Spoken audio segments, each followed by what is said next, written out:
And let's go straight across to Gaurav Sawant, who's live with us from Taipei in Taiwan, the only Indian editor reporting from there during this extended, uninterrupted, escalating campaign of intimidation by China. Gaurav, last year in March, the Chinese Air Force had conducted what was at that time the biggest aerial transgression of, Taiwanese air defense space. But that was only a precursor to what we're seeing now. And you are there on the island. You've seen the levels of Chinese aggression. About 90 aircraft have conducted missions in just the last 4 days. The Taiwanese are also hitting back and flexing muscle, aren't they, Gaurav?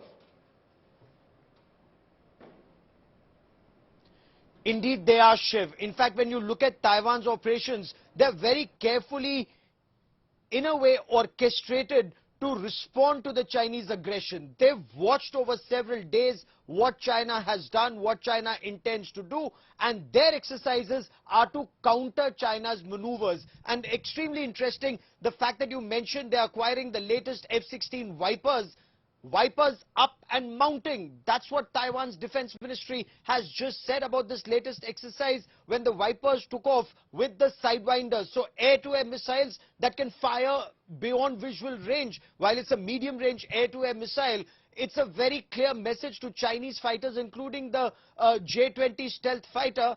We see you, we spot you, we can take you down.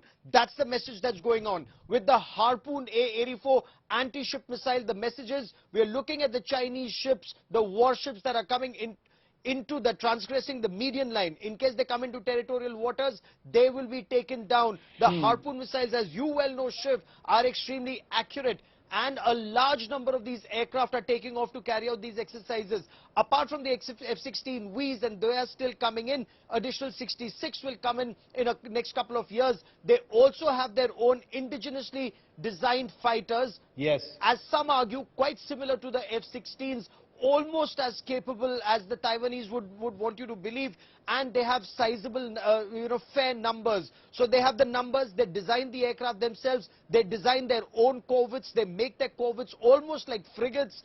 It also goes on to show with their anti-ship and anti-submarine missiles, Taiwan insists it's a formidable force. China will get a bloody nose in case it tries. And what Taiwan's President Tsai Ing-wen very clearly said, we are not looking for a fight, but we are not shying away from it either.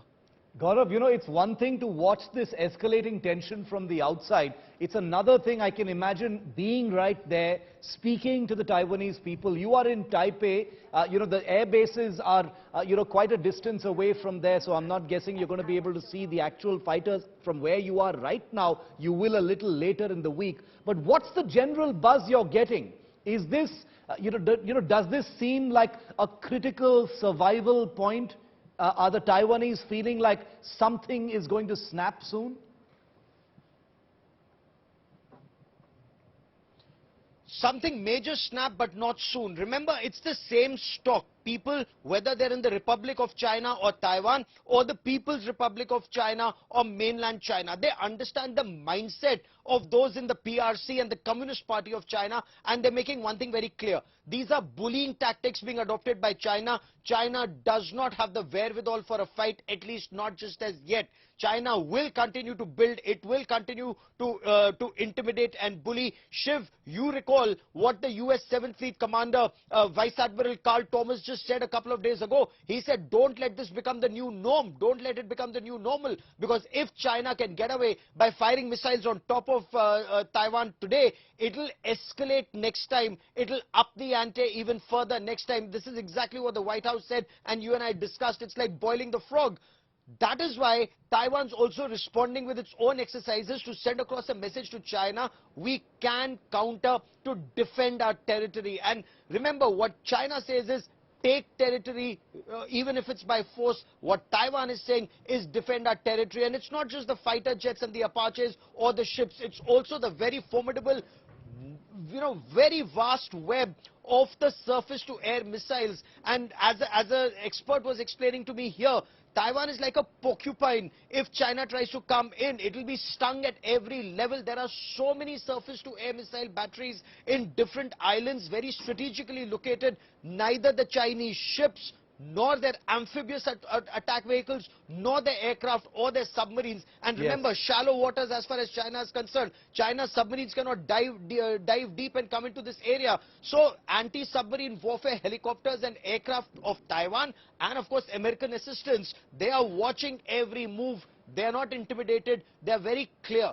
There is a determination shift. There is also a fact that Taiwan now realizes they will have to invest a lot more in their defense hardware procurement, whether it's unmanned combat aerial vehicles, longer range missiles, and those missiles will be to strike deeper, to send across a message: you try to hurt us, we can hurt you, and worse. So longer range missiles and unmanned combat aerial vehicles is what Taiwan is looking for in its next budget. It's going to be a long drawn out affair. It's not going to be something that happens soon, but this is clearly a point from which China has committed itself to really fulfilling its own objectives. Can it really back away from this without having the world call out its bluff is the real question to be seen. Gaurav continues to report from Taiwan and bring us an unparalleled first-hand view of what is one of the biggest military crises in the world today. Gaurav, thanks very much for joining me